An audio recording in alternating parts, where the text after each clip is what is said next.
আওয়ামী লীগ নিষিদ্ধ হওয়ার এই ইতিহাস একবার নয়, বহুবারেই নিষিদ্ধ হয়েছে আওয়ামী লীগ।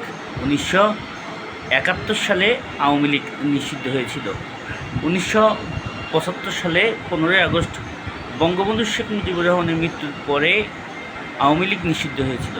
1990 সালে এরশাদ শাসন আমলে আওয়ামী লীগ নিষিদ্ধ হয়েছিল এবং 2007 সালে তৎকালীন তত্ত্বাবধায়ক সরকারের মঈন ফখরুদ্দিনের আমলেও নিষিদ্ধর কবলে পড়ে আওয়ামী লীগ।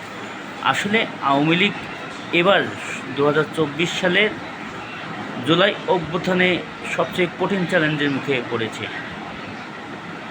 এই দলকে সম্পূর্ণভাবে তার কার্যক্রমকে নিষিদ্ধ করেছে বর্তমান উপদেষ্টা মণ্ডলীরা।